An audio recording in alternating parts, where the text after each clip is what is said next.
Ayaan stands at his workshop table, ancient tomes spread before him like fallen leaves. His fingers trace the intricate symbols on the page, each one glowing softly at his touch. The prophecy visions come to him in waves now, stronger than ever before, and each one shows the same terrifying future: the blood rupture, an event that will tear apart the very foundations of their world. But prophecies have a way of becoming self-fulfilling, and Ayaan knows that his own actions might be the catalyst for the very destruction he's trying to prevent. The magical debt he owes hangs over him like a storm cloud, a promise made in desperation 10 years ago that now threatens to claim everything he holds dear. 10 years ago, when war ravaged the eastern provinces and thousands faced starvation, Ayaan made a bargain with a demon. Not just any demon, but Veltener, the blood tempter himself, one of the most powerful and dangerous creatures in existence. The bargain was simple in its words but devastating in its implications. A life for 100 lives. Ayaan's soul, when he breaks the prophecy he was born to fulfill. The memory still haunts him. Standing in the ruins of Silverfall, watching children starve while politicians argued over supply lines, Ayaan had reached out through the veil between worlds and called upon the darkest magic he knew. Isil had appeared like smoke given form, beautiful and terrible, with eyes like burning coals and a smile that promised both salvation and damnation. The demon had looked at the dying city, at the desperate young elf before him, and had laughed with genuine delight. Here was a soul worth claiming, he had said. Here was someone willing to trade eternity for a moment of mercy. The contract was sealed with blood and shadow, and in an instant, supply caravans appeared on every road leading to the city. Food, medicine, hope, all purchased with Ayaan's future. Now, a decade later, Ayaan has built a new life. He's respected, feared, and utterly alone. The Prophecy Guild values his gift but treats him like a precious weapon to be wielded rather than a person to be understood. He lives in a tower of ivory and gold, surrounded by luxury but starved of genuine connection. That's when Raoul Var enters his life again. Raoul is a werewolf from the northern clans, assigned to Ayaan's personal guard after a particularly vicious assassination attempt. But their history runs deeper than official records show. 15 years ago, Raoul was just a frightened child, orphaned in the same war that led to Ayaan's demonic bargain. Ayaan had found him half dead in the ruins of a border village, had nursed him back to health, and had arranged for his placement with a werewolf clan willing to take in a stray. Now Raoul stands before him again, no longer the terrified child but a warrior in his prime. His dark hair is longer now, tied back with leather cords, and his green eyes hold depths that speak of battles fought and won. His werewolf heritage is evident in the way he moves, predatory grace contained within human form, and in the subtle elongation of his canines when he smiles. But there's something else in Raoul's eyes when he looks at Ayaan, something that makes the elf's heart race and his carefully constructed defenses crumble. Recognition, yes, but also desire, longing, and a desperate need that mirrors his own. The werewolf clans have their own traditions, their own rigid hierarchies. Raoul is not an alpha, he's a beta, a soldier, someone whose worth is measured in loyalty and strength rather than leadership. In the clan structure, he's respectable but not remarkable. But when he looks at Ayaan, when he stands close enough for their sense to mingle, something fundamental shifts in the air between them. Ayaan tries to maintain professional distance. Raoul is his guard, nothing more. But the Omega in him responds to the werewolf's presence in ways that terrify and exhilarate him. His magic becomes more stable when Raoul is near, his visions clearer, his ability to channel the ancient powers more focused. It's as if the werewolf's presence fills some void in his magical core that he hadn't even realized existed. For his part, Raoul struggles with his own growing feelings. He remembers the elf who saved him, who showed him kindness when the world had offered only cruelty. But the man before him now is nothing like the young arcanist who had bandaged his wounds and sung him to sleep.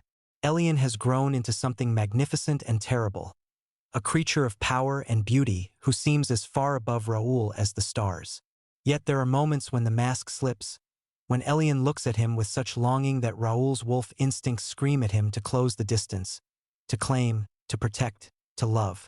These moments are brief, flickering like candle flames in a storm, but they burn themselves into Raoul's memory with perfect clarity. The first time Ayyaan's hand brushes against his, Raoul feels the electric shock of recognition that runs deeper than memory. His wolf knows this scent, this touch, this soul. His wolf has been waiting for this moment since the day they were separated.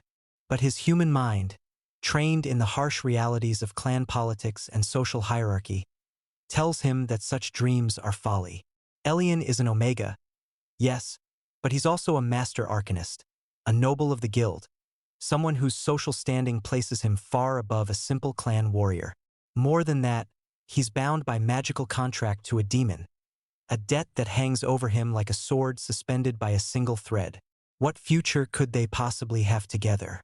But fate, as it often does, has other plans. The first sign of trouble comes in the form of a prophecy that refuses to be ignored.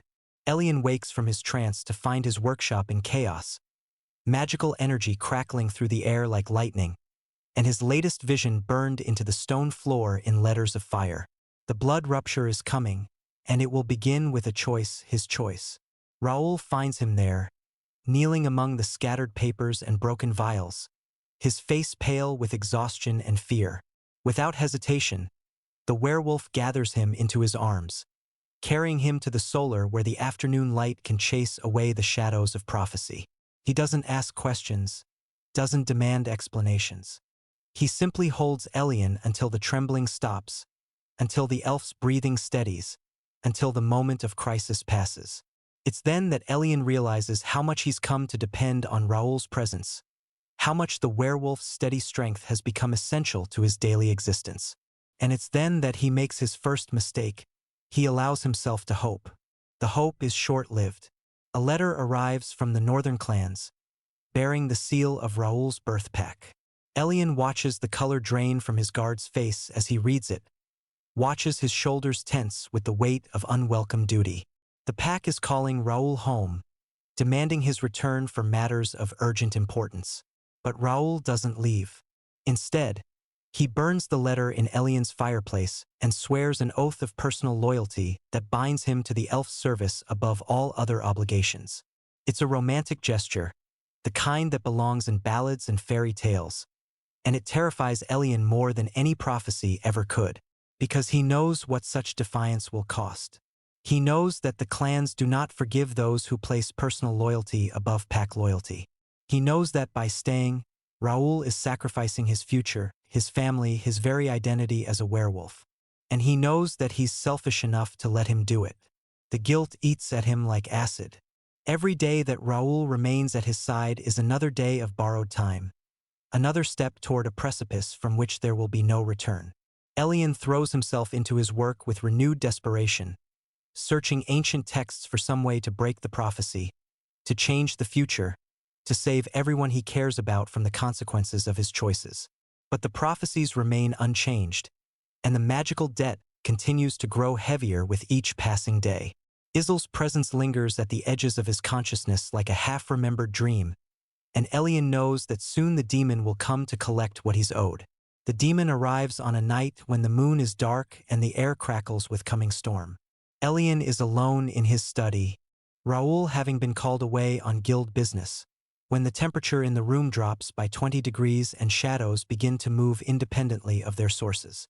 Isil materializes from the darkness like a predator emerging from tall grass, and Ayyaan's breath catches in his throat. The demon is exactly as he remembers, tall, elegant, with features that are too perfect to be entirely human. His hair is black as midnight, his skin pale as moonlight, and his eyes burn with inner fire. He wears clothes that seem to be cut from liquid shadow, and when he moves, reality seems to bend around him like light through water. But there's something different about him now, something that wasn't there 10 years ago. The cruel amusement that once defined his expression has been replaced by something deeper, more complex. He looks at Ayaan with what might almost be fondness, if demons were capable of such mortal emotions. "Hello, my dear prophet," Isil says, his voice like honey poured over broken glass. "I trust you remember our arrangement?" Ayaan forces himself to meet those burning eyes, to show no fear even as his heart hammers against his ribs. How could I forget? You own my soul. Own is such a crude word. The demon replies, circling him like a cat stalking prey. I prefer to think of it as investment. I've been watching you these past years, seeing how you've grown, how you've changed. You've become quite remarkable, haven't you? The most gifted arcanist of your generation. Advisor to kings, shaper of destinies. What do you want, Isil? The demon's smile is sharp enough to cut glass. What I've always wanted. You. But not yet, not until you break the prophecy that binds you. I'm curious to see how you'll do it. And if I refuse? If I choose to let the prophecy fulfill itself? Then you'll watch your world burn, and everyone you care about will die screaming.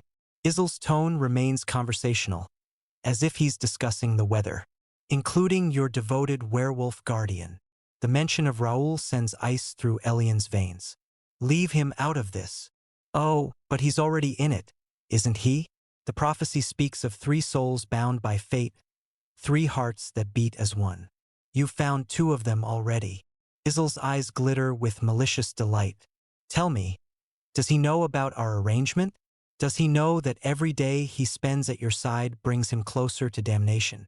Ayaan's hands clench into fists, magical energy crackling around his fingers. If you harm him, dash. I won't harm him, Isil interrupts, his voice suddenly gentle. I don't need to. The prophecy will take care of that for me. Unless, of course, you choose to break it first. The demon vanishes as quickly as he appeared, leaving Ayaan alone with his guilt and his growing terror. The prophecy that has haunted him for years suddenly takes on new meaning, new urgency. 3 souls bound by fate himself, Raoul, and Isil. 3 hearts that beat as one. The blood rupture that will tear apart the world. When Raoul returns from his mission, he finds Ayaan pacing his study like a caged animal, his usual composure shattered. The werewolf takes one look at his agitated state and immediately moves to comfort him, strong arms wrapping around the elf's trembling form. What happened? Raoul asks, his voice low and soothing. Tell me. Ayaan wants to tell him everything. The prophecy, the demon, the terrible choice that lies ahead. But the words stick in his throat, trapped by fear and shame. Instead, he allows himself to melt into Raoul's embrace, to draw strength from the werewolf's unwavering presence. Just hold me, he whispers, and Raoul does, without question or demand for explanation. But their moment of peace is shattered by the arrival of guild officials bearing a summons. Ayaan is commanded to appear before the Council of Prophecy to demonstrate his abilities for a gathering of foreign dignitaries. It's a political maneuver, a way to show off the guild's most prized asset, but Ayaan sees it for what it really is, a trap. The ceremony is held in the Great Hall of Prophecy, a soaring chamber carved from a single piece of white marble and decorated with murals depicting the most famous prophecies of the past 1,000 years. Representatives from a dozen kingdoms are in attendance, along with the most powerful members of the guild hierarchy. Ayaan takes his place at the center of the hall, feeling very much like a prize stallion being shown for potential buyers. The ritual of prophecy is normally a private affair, but tonight it's been turned into a spectacle. He's expected to reach into the stream of time and pull forth visions of the future for the entertainment of kings and nobles. But when he opens his magical senses, what he sees is not the future but the past. Visions of Isil's true nature flood his mind, not just a demon, but a fallen angel, cast out of heaven for the crime of loving too deeply. Visions of Raoul's childhood, of pain and loss and the desperate need for acceptance that still drives him. Visions of himself, standing at the crossroads of destiny with the power to save or damn them all. The prophecy that emerges from his trance is not what anyone expects. Instead of grand pronouncements about the fate of kingdoms, he speaks of love transcending boundaries, of bonds that cannot be broken by death or time, of 3 souls who will either save the world or destroy it in their attempt to be together. The assembled dignitaries shift uncomfortably as his words wash over them. This is not the kind of prophecy they came to hear. This is personal, intimate, dangerous. But Ayaan continues, his voice growing stronger with each word. painting a picture of a future where love conquers all or burns everything to ash in the attempt. When the trance finally breaks, Ayaan finds himself surrounded by shocked silence. The guild officials look furious, the foreign dignitaries confused, and Raul looks like he's seen a ghost. Their eyes meet across the hall, and in that moment, both of them understand that there will be no going back. The aftermath is swift and brutal. Ayaan is stripped of his position, declared unreliable and potentially dangerous. The guild council votes to place him under house arrest pending further investigation. But before the guards can reach him, Raul is there, sword drawn, standing between Ayaan and his former colleagues. "Stand down, Wolf," the guild marshal orders. "This doesn't concern you. It concerns me more than you know." Raul replies, his voice deadly calm. "I swore an oath to protect him, and I intend to keep it." What follows is a fight that will be remembered in guild history for generations. Raul, trained by the finest warriors of the werewolf clans, moves like liquid death through the ranks of guild guards. His sword finds its mark again and again, and his werewolf abilities give him strength and speed that his merely human opponents cannot match. But it's not just physical prowess that wins the day. It's the fury of a man protecting the person he loves most in the world. Every strike is powered by years of suppressed emotion, every parry driven by desperation and devotion. He fights like a man possessed, and the guild guards, for all their training, are not prepared for such primal intensity. Ayaan watches in fascination and horror as Raul carves a path through their enemies. This is not the controlled, professional soldier he's come to know. This is something wilder, more dangerous. This is a werewolf protecting his mate, and the sight of it awakens something deep in Ayaan's omega nature that he spent years trying to suppress. They escape into the night, but both know that freedom is temporary. The guild has resources, connections, power. It's only a matter of time before they're found. But for now, in the darkness between pursuit and capture, they have each other. They take refuge in an abandoned watchtower on the shores of Moonlight Lake, a place where the veil between worlds is thin and magic flows like water. It's here, in this liminal space, that they finally give voice to the feelings that have been building between them for months. "You shouldn't have done that," Ayaan says, tending to a cut on Raul's shoulder. "You've thrown away everything, your position, your future, your pack." "My pack cast me out the moment I refused to return," Raul replies, his voice rough with exhaustion and emotion. "My position meant nothing if I couldn't use it to protect you. And my future is whatever you want it to be." The simple honesty of the statement breaks something open in Ayaan's chest. All the walls he's built around his heart, all the defenses he's erected against vulnerability, crumble like sand castles before the tide. Without thinking, without fear, he leans forward and kisses Raul with all the desperation of a drowning man reaching for air. The kiss is everything and nothing like he imagined. Raul's lips are soft but demanding, his hands gentle but possessive. He tastes like wild honey and storm winds, and when he pulls Ayaan closer, the elf feels like he's finally coming home after years of wandering. But their moment of connection is interrupted by the arrival of an unexpected visitor. Isil materializes in the center of the room, his presence immediately filling the space with the scent of sulfur and roses.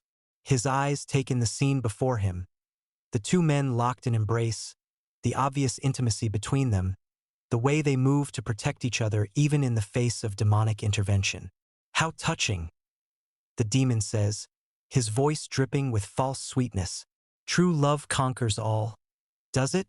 How wonderfully naive." Raul moves to place himself between Ayaan and the demon, his hand on his sword hilt. "If you've come to collect your debt, you'll have to go through me first." Isil laughs, a sound like breaking crystal. "Oh, my dear wolf, you misunderstand. I'm not here to collect anything. I'm here to offer a choice." "What kind of choice?" Ayaan asks, his voice carefully controlled. "The kind that will save your werewolf's life," Isil replies. "The guild is coming, and they're not interested in taking prisoners this time. They've declared you both enemies of the state, dangers to the natural order. They'll be here by dawn, and when they arrive, they'll kill you both." And your alternative? Raoul growls. I take you both to my realm, Isle says simply. A place where guild law cannot reach, where you can be together without fear of persecution. All I ask in return is that Ayaan honor our original bargain when the time comes. The offer hangs in the air like a poison apple, beautiful and deadly. Ayaan knows that accepting means trading one form of bondage for another, but refusing means watching Raoul die for the crime of loving him. There's no choice at all. There's another way, Raoul says suddenly. The life bond. If we're truly mated, if we join our souls through the old rituals, then guild law recognizes our right to sanctuary. Ayaan's breath catches. The life bond is the most sacred of Omega rituals, a joining of souls that transcends death itself. But it's also irreversible, binding them together for eternity. And it requires a third party to witness and seal the bond, someone with the power to touch both the mortal and immortal realms. You would need a witness, Isle says, reading the direction of their thoughts. Someone who could channel the energies required for such a binding. Someone like, say, a demon with intimate knowledge of soul magic. The offer is generous and terrifying in equal measure. Isle could easily refuse, could force them to accept his original terms. Instead, he's offering to help them achieve what they most desire, a future together, free from the constraints of guild law and pack politics. What's the catch? Ayaan asks, because with demons there's always a catch. No catch, Isle replies, his expression surprisingly gentle. Consider it a wedding gift, though I do hope you'll invite me to the ceremony. The ritual takes place at dawn, as the first light of morning breaks over the lake. Ayaan and Raoul stand facing each other in the shallow water, their hands joined, their hearts beating in synchrony. Isle stands behind them, his power flowing through the ancient words that will bind their souls for all eternity. The magic that rises from the lake is unlike anything Ayaan has ever felt. It's not the controlled, academic magic of the guild, but something wilder, more primal. It speaks of bonds that predate civilization, of love that transcends species and realm. As the power washes over them, Ayaan feels his consciousness expanding, touching Raoul's mind, merging with his essence. Through their new bond, he experiences Raoul's memories, the terror of abandonment, the gratitude of rescue, the slow growth of love that has defined his adult life. And Raoul, in turn, feels Ayaan's fears and hopes, his guilt over the demonic contract, his desperate need for acceptance and belonging. But there's something else in the bond, something unexpected. Isle's presence is there too, not as an intruder but as a willing participant. The demon has somehow woven himself into their connection, creating not a pair bond but a triad, 3 souls joined in perfect harmony. What have you done? Ayaan gasps as the ritual reaches its crescendo. What needed to be done? Isle replies, his voice soft with something that might be love. The prophecy spoke of 3 hearts beating as one. I've simply helped it come to pass. The realization hits Ayaan like a physical blow. The demon isn't just the keeper of his debt, he's the third point of the prophetic triangle, the missing piece that makes their bond complete. And from the way Isle looks at both of them, with possessive tenderness and fierce protection, he's been in love with them far longer than any of them realized. The bond settles into place like a key turning in a lock, and suddenly Ayaan can feel everything: Raoul's fierce devotion, Isle's ancient longing, the way their 3 disparate souls have somehow found perfect harmony together. It's overwhelming and wonderful and terrifying all at once. I don't understand, Raoul says, his voice thick with emotion. How can this be real? How can I love you both? Because love isn't limited by mortal conventions, Isle explains, moving to stand beside them. Because the heart knows no boundaries, recognizes no restrictions. Because the 3 of us together are stronger than any of us could be alone. The sound of approaching hoofbeats interrupts their moment of revelation. The guild has found them, and they're coming in force. But as the soldiers emerge from the forest, as their leader calls for surrender, Ayaan feels no fear. The bond that connects him to his 2 loves is like armor around his heart, and the power that flows through their connection is unlike anything he's ever wielded. "We are bound by law and love," he calls out, his voice carrying across the water. "We claim the right of sanctuary, the protection of the life bond. You have no authority over us." The guild marshal, a stern woman with steel-gray hair and eyes like winter storms, dismounts from her horse and approaches the water's edge. "The law recognizes no bonds made with demons," she declares. "Surrender now, and your deaths will be quick." "Then you've forgotten your own laws," Isil says, his voice carrying the weight of centuries. "The covenant of souls recognizes any bond freely entered into by willing participants. My nature as a demon does not invalidate my consent." The marshal's expression shifts from confidence to uncertainty. The covenant of souls is old law, dating back to the founding of the guild itself. It's rarely invoked, but when it is, it supersedes all other considerations. If the bond is legitimate, if all three participants entered into it willingly, then guild law protects them regardless of species or supernatural status. "The covenant requires proof," the marshal says finally. "You must demonstrate the legitimacy of your bond." What follows is a display of power that none of them could have achieved alone. Ayaan's prophetic abilities, amplified by the bond, allow him to see the true intentions of every person present. Raoul's werewolf strength, enhanced by demonic magic, gives him the physical prowess to protect them all, and Isil's ancient knowledge, filtered through their connection, provides the strategic insight needed to navigate the complex web of guild politics. Together, they are formidable. Together, they are unstoppable. And together, they force the guild to recognize their right to exist as a bonded triad, free from persecution and interference. The marshal withdraws her forces, but not before delivering a final warning. "The guild will be watching," she says. "Any use of your combined power against mortal interests will be met with swift retribution. We want nothing more than to be left in peace." Ayaan replies, and the sincerity in his voice is unmistakable. As the guild soldiers disappear into the forest, the three lovers find themselves alone at last. The watchtower has become their sanctuary, the lake their private kingdom. They have each other, they have their bond, and they have a future that stretches out before them like an unwritten book. But first, they have to learn how to be together. The bond has joined their souls, but their hearts still need time to adjust to this new reality. Ayaan, who has spent years building walls around his emotions, must learn to be vulnerable. Raoul, raised in the rigid hierarchy of the werewolf clans, must learn to share his loyalty between two loves. And Isil, who has existed in isolation for millennia, must learn to be part of something larger than himself. The process is not always easy. There are moments of jealousy, of insecurity, of fear that the bond is too good to be true. But there are also moments of perfect harmony, when the three of them move together like parts of a single organism, when their individual strengths combine to create something greater than the sum of their parts. Ayaan discovers that his prophetic abilities are clearer when he's touching both of his lovers, that the visions that once terrified him now come with the comfort of knowing he's not alone in facing whatever future they reveal. Raoul learns that his werewolf nature is not diminished by loving a demon, but enhanced by it, his protective instincts sharpened by the knowledge that he has two precious souls to guard.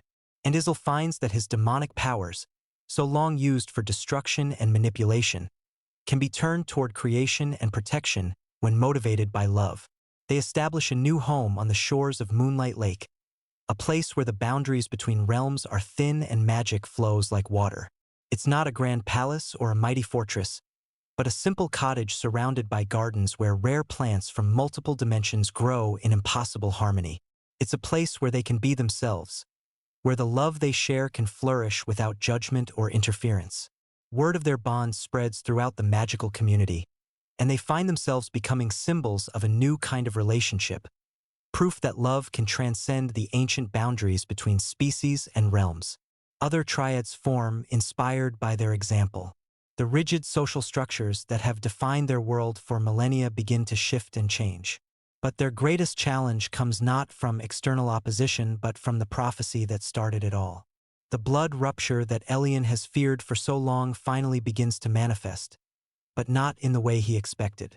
Instead of a catastrophic tearing of reality, It's a gradual transformation, a healing of the artificial divisions that have kept the different realms separate. The prophecy spoke of 3 souls bound by fate, and they have become those souls. But it also spoke of a choice that would determine the fate of all existence.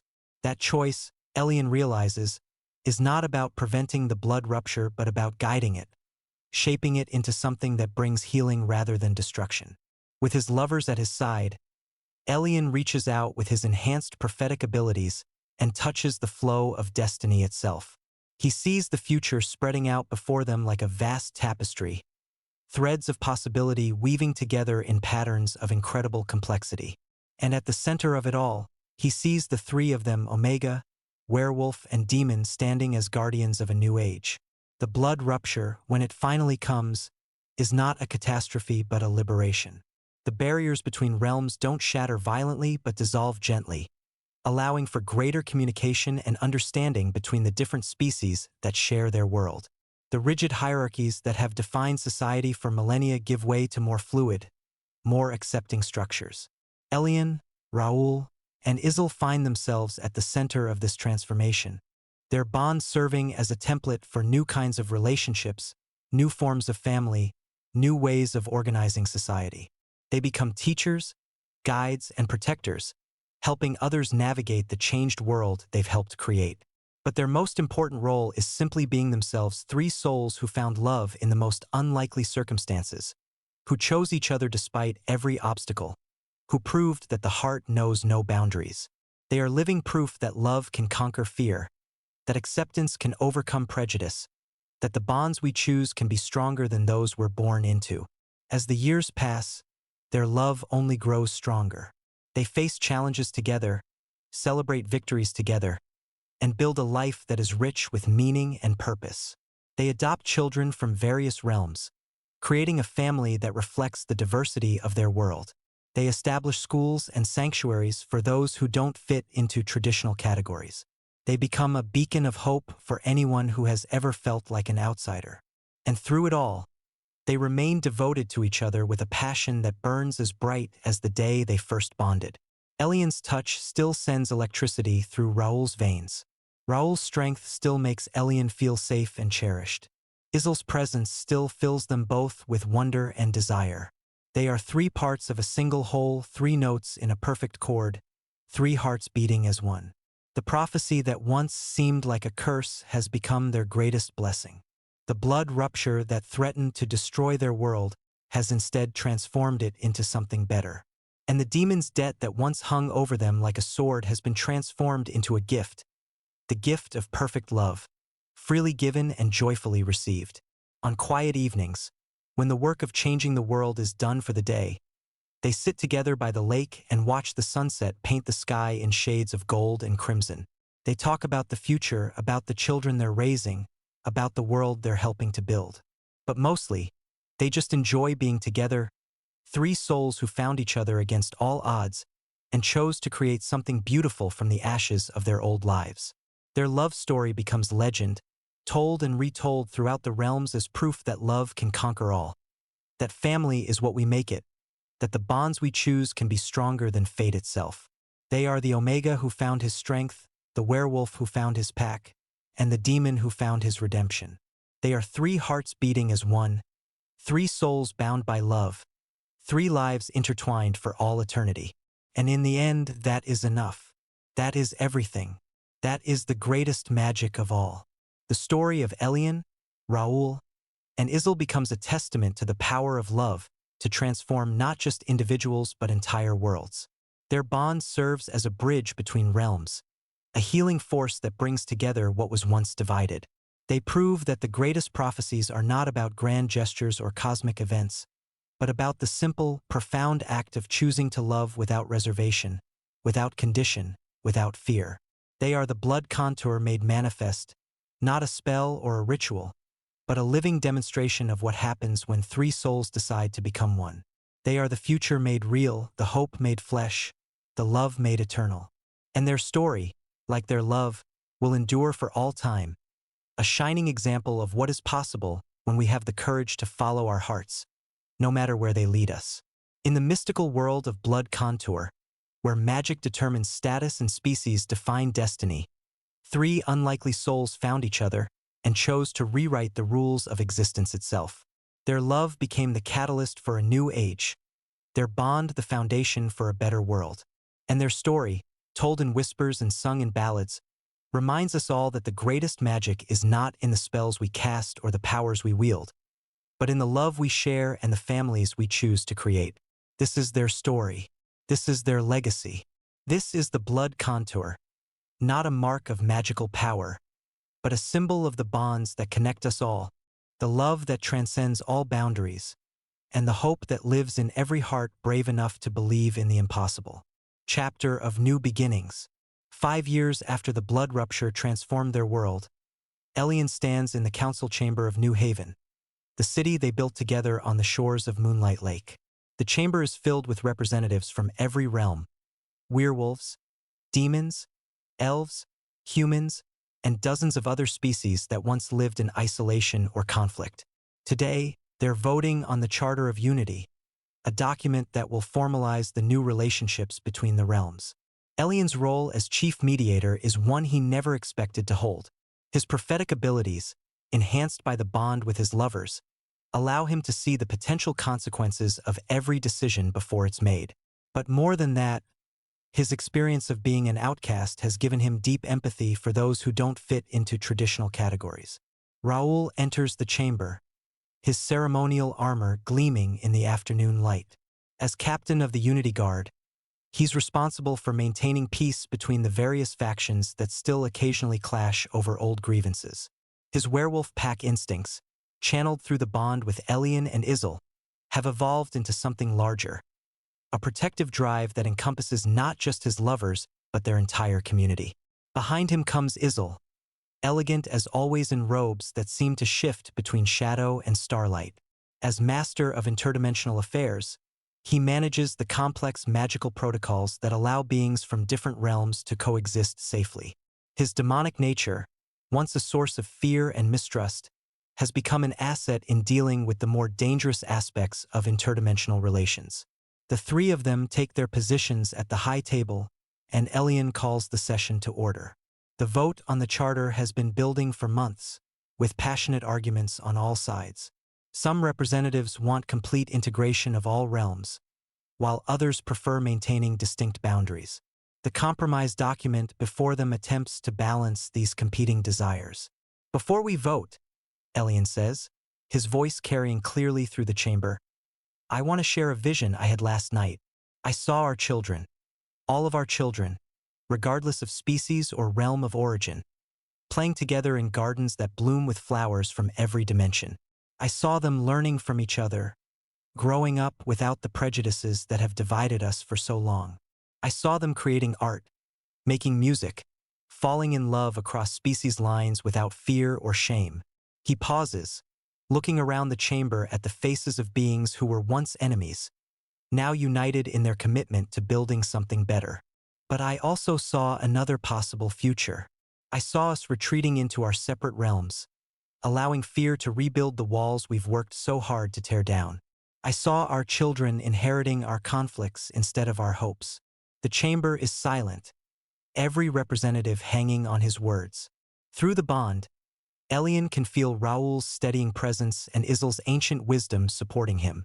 The choice is ours, he continues. We can choose trust over fear, love over hate, unity over division. The charter before us isn't perfect, no document could be, but it's a start, a foundation we can build on. It's a promise to our children that we're leaving them a better world than the one we inherited. The vote, when it comes, is overwhelming. The Charter of Unity passes by a margin that surprises even the most optimistic observers. As the representatives rise to sign the document, Ayaan feels a warmth in his chest that has nothing to do with magic and everything to do with hope. That evening, as they walk home through the streets of New Haven, Ayaan marvels at how much their world has changed. The city is a testament to what's possible when different species work together. Elven architecture flows seamlessly into werewolf stone work, while demonic fire sculptures illuminate human gardens. Children of mixed heritage play in parks where the laws of physics blend together in impossible but beautiful ways. Proud of you today, Raoul says, his arm around Elian's waist. That speech moved mountains. It moved hearts, Isel adds, his hand finding Elian's. And hearts are far more important than mountains. Their home is a sprawling complex that reflects their blended family. The main house is built in the elven style, with flowing lines and walls that seem to grow from the earth itself. But it's been modified with werewolf practicalities. Reinforced doors, multiple exits, and a great hall designed for pack gatherings. Demonic touches are everywhere too, from the ever-burning hearth that provides both warmth and otherworldly light to the windows that show views of other realms. Inside, chaos reigns.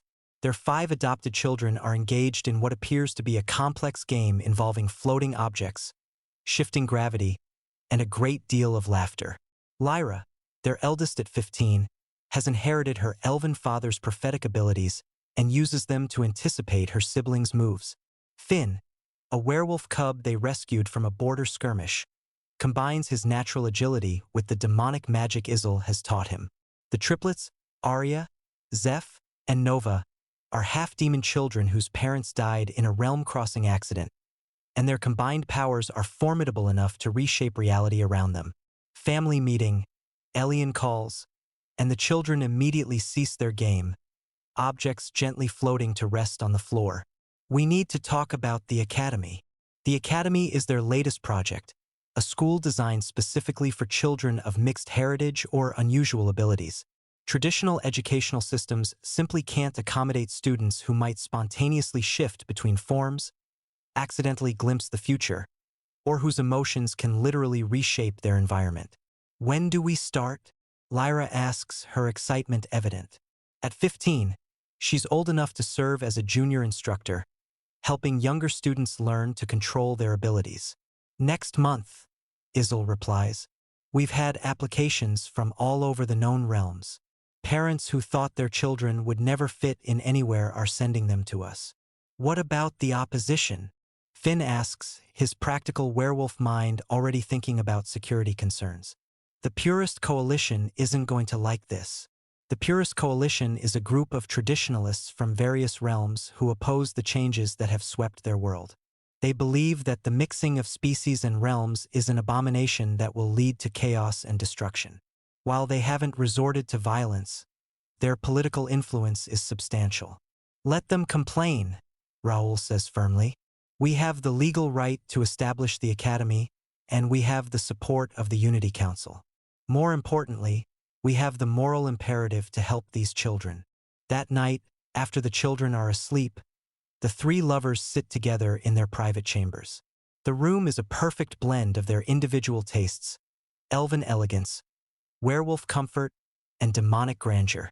The bed is large enough for all 3 of them, with silk sheets that feel cool against the skin and furs that provide warmth during the colder months. Sometimes I can't believe this is real, Ayaan says, lying between his 2 lovers. 10 years ago, I thought I was doomed to a life of isolation and eventual damnation. Now I have a family, a purpose, a future I never dared to imagine. The future isn't written yet, Isel reminds him, his fingers tracing lazy patterns on Elian's bare chest.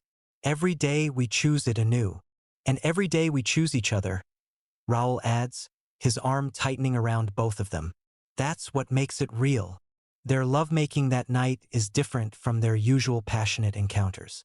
It's slow, tender, filled with the kind of intimacy that comes from years of perfect trust. They know each other's bodies as well as they know their own, know exactly how to touch, to kiss, to caress in ways that bring maximum pleasure. But more than that, they know each other's souls, and it's that deeper connection that makes their physical union transcendent. Ayaan arches beneath Raoul's skilled hands, his omega nature responding to the werewolf's dominant energy. But there's no submission here, no inequality. They're equals in every way that matters, their individual strengths combining to create something greater than the sum of their parts. Isel's demonic nature adds an otherworldly dimension to their coupling. His touch can ignite nerve endings that shouldn't exist, can create sensations that border on the mystical. When he kisses Ayaan, it's like tasting starlight. When he touches Raoul, it's like feeling the birth of new worlds. They move together in perfect synchronization, three bodies becoming one, three souls merging into a single entity of pure love and desire. The bond between them glows with silver light, visible to anyone with magical sight, a testament to the depth of their connection. In the aftermath, as they lie tangled together in sweaty, satisfied exhaustion, Ayaan feels the familiar warmth of absolute contentment. This is home. This is family. This is love in its purest form. No prophecy, no magical contract, no external force brought them together. They chose each other, and they continue choosing each other every day. But their peace is interrupted by a knock at the door. Lyra's voice, tight with concern, calls out to them. Fathers, you need to see this. There's something wrong with the barrier. They dress quickly and follow her to the observatory, a tower that Isil constructed to monitor the magical barriers between realms. The viewing crystal, normally a clear blue, is now shot through with veins of sickly yellow light. When did this start? Ayaan asks, his prophetic senses immediately reaching out to assess the situation. About an hour ago, Lyra replies. I was practicing my future sight when I saw something. A darkness spreading through the barriers, weakening them. Isil places his hands on the crystal, his demonic senses probing the dimensional fabric. His face grows grave as he interprets what he's seeing. This isn't natural degradation. Someone is deliberately weakening the barriers. The purest coalition? Raoul asks, his hand instinctively moving to his sword hilt. No, Ayaan says, his voice distant as the visions wash over him. This is something older, something that's been waiting for the right moment. The blood rupture didn't just change our world. It awakened things that were meant to stay sleeping. The vision that comes to him is terrifying in its clarity. Ancient entities older than the realms themselves, stirring in the deep places between dimensions. They are creatures of pure hunger, existing only to consume and destroy. The barriers between realms haven't just been protecting the different species from each other. They've been keeping these entities locked away. We need to gather the council, Isil says. If the barriers fail completely, we'll face something far worse than species conflict. But even as they rush to summon help, Ayaan knows that conventional weapons and traditional magic won't be enough.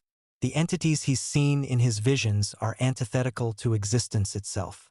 They don't just kill, they unmake, erasing their victims from reality so completely that they never existed at all. The emergency session of the Unity Council is unlike anything they've ever held.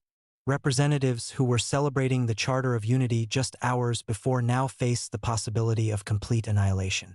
The chamber fills with fear, anger, and desperate planning as the full scope of the threat becomes clear. How long do we have? Asks Counselor Thorne, the werewolf representative whose practical nature cuts through the emotional chaos. Days, maybe weeks, Ayaan replies. The entities are testing the barriers, looking for weak points. Once they find one, they'll pour through like water through a broken dam, Isil finishes. And everything we've built, everything we've fought for, will be lost. The debate that follows is heated and desperate. Some representatives want to try reinforcing the barriers, while others argue for evacuation to safer realms. A few suggest that the mixing of species has somehow caused this crisis, that they should return to the old ways of separation. It's Raoul who cuts through the arguments with typical werewolf directness. We're not running, and we're not giving up everything we've achieved. We're going to fight. Fight what? Demands Counselor Vex, her demonic heritage making her acutely aware of the entity's true nature. These aren't armies we can meet in battle. They're forces of uncreation itself. Then we create, Ayaan says suddenly, the solution crystallizing in his mind.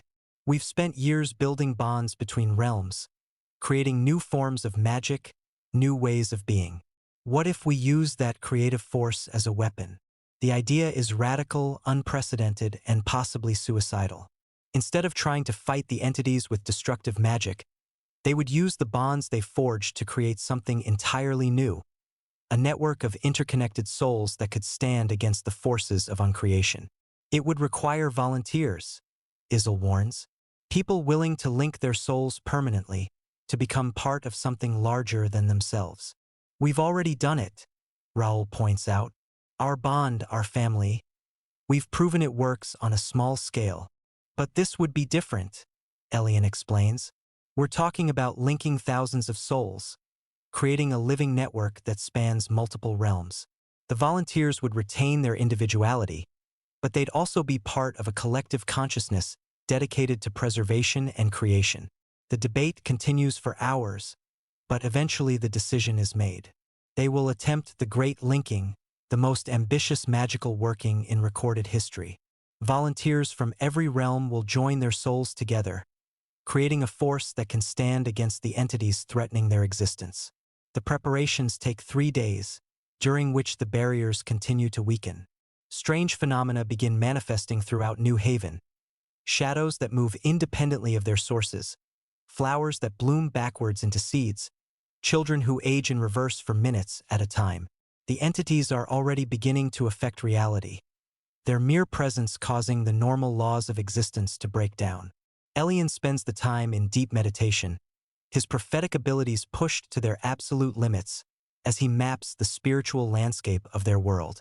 He identifies the key nodes where the Great Linking will need to anchor itself, the individuals whose souls are strong enough to serve as focal points for the network. Raoul coordinates the physical preparations, establishing protective circles and backup plans in case the working fails. His werewolf instincts are on high alert, every sense telling him that danger is approaching. But he also feels something else, a deep confidence in his bondmates, a certainty that together they can accomplish the impossible. Isil handles the technical aspects of the spell, drawing on millennia of experience with soul magic. The ritual components alone require materials from dozens of realms, some of which are so exotic that they exist only in theoretical form. His demonic nature, once a source of isolation, now becomes essential to their survival.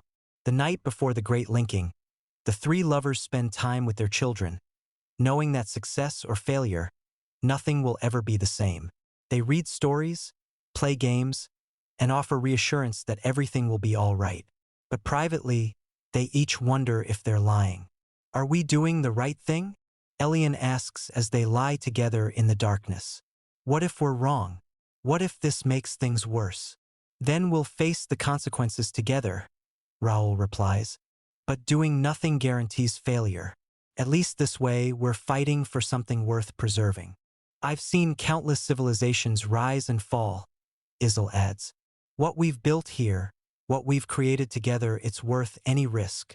The Great Linking begins at dawn, as the first light of morning illuminates the massive ritual circle they've constructed in the central plaza of New Haven.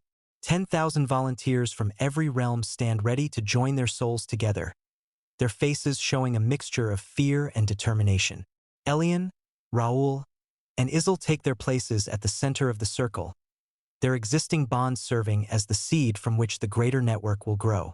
As the ritual begins, Ayaan feels his consciousness expanding, touching first his lovers' minds, then spreading outward to encompass the other volunteers.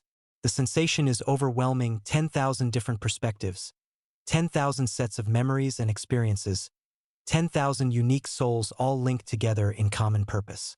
But instead of chaos, there's harmony. The bonds they've forged over the years have created a template for healthy connection, a way for individual consciousness to merge without losing their essential nature. The network grows stronger as more souls join it, their combined creative force beginning to push back against the entity's influence. The strange phenomena plaguing New Haven start to reverse themselves. Shadows return to their proper sources. Flowers bloom forward into maturity. Time flows in its normal direction. But the entities are not passive opponents. As they sense the network forming, they redouble their efforts to break through the barriers. The final confrontation comes not as a battle but as a fundamental conflict between opposing forces, creation versus destruction, connection versus isolation, love versus entropy. Through the network, Ayaan can feel the entity's true nature. They are not evil in any conventional sense, but rather the opposite of existence itself. They don't hate or fear or desire. They simply are not, and their presence causes everything around them to become not as well. The great linking reaches its climax as the network encompasses souls from every realm, every species, every corner of their expanded world. The combined creative force of 10,000 linked consciousness pushes against the entity's uncreation, holding them back through sheer force of will and love. For a moment, the outcome hangs in balance. The entities press forward, their non-existence threatening to overwhelm even the great linking's power. But then something unexpected happens. The network begins to evolve, to become something more than the sum of its parts. Individual souls start to resonate with each other, creating harmonics that amplify their creative force exponentially. The bonds between species, between realms, between individuals who were once strangers, become conduits for a new kind of magic, the magic of unity, of shared purpose, of love that transcends all boundaries. The entities cannot withstand this force. They are uncreation, anti-existence, and they have no defense against the pure creative power of 10,000 souls united in purpose. They retreat into the deep places between dimensions, their threat neutralized not by destruction but by the overwhelming presence of life, love, and hope. In the aftermath, as the great linking slowly dissolves back into individual consciousness, Ayaan finds himself changed. The experience of being part of something so vast, so beautiful, so fundamentally positive has left him with a deeper understanding of what they've accomplished. "We did it," he says, his voice filled with wonder. "We actually did it." "We did more than that," Raoul replies, his werewolf senses still tingling with the aftereffects of the ritual. "We became something new, something that's never existed before. We became family," Isl says simply. "All of us, every soul that participated in the linking. We're all connected now, all part of the same fundamental truth." The celebrations that follow last for days. The great linking has not only saved their world but transformed it in ways they're only beginning to understand. The barriers between realms remain, but they're no longer walls, they're membranes, allowing for controlled passage while maintaining the unique characteristics of each dimension. More importantly, the bonds forged during the ritual have created a new form of society. No longer is it simply about species mixing or political unity, it's about fundamental connection, about the recognition that every soul is part of a greater whole. The Academy opens ahead of schedule, its mission expanded to include not just children of mixed heritage, but anyone who wants to learn about the new magic of connection. Students arrive from realms they've never even heard of, drawn by the promise of understanding and acceptance. Their own family grows as well. 3 new children arrive in the weeks following the great linking siblings whose parents died in the reality distortions caused by the entity's approach. Like all their children, they're special in their own way, their abilities enhanced by the residual magic of the ritual. 8 children. Ayaan muses one evening as they watch their expanded family play in the garden. "When I was exiled from my birth clan, I thought I'd never have even one." Family isn't about blood, Raoul reminds him. It's about choice, about love, about the bonds we create. And we've created quite a few bonds, Isl adds with a smile. 10,000 to be precise. They laugh together, the sound carrying across the garden and making their children look up with bright smiles. This is what they've built, what they've fought for, what they've sacrificed to create a world where love conquers all, where family is defined by choice rather than genetics, where the bonds between souls are stronger than any force in existence. As the sun sets over New Haven, painting the sky in shades of gold and crimson, the 3 lovers stand together and watch their world transform. The great linking has changed everything, but at its heart, it's still the same truth they discovered years ago. That love is the most powerful magic of all. That connection is stronger than separation. That together they can accomplish anything. Their story has become legend, but it's far from over. Each day brings new challenges, new opportunities, new ways to strengthen the bonds that hold their world together. They are no longer just 3 souls who found each other. They are the beating heart of a new civilization, the living proof that love can conquer even the forces of uncreation itself. And in the end, that is the greatest magic of all.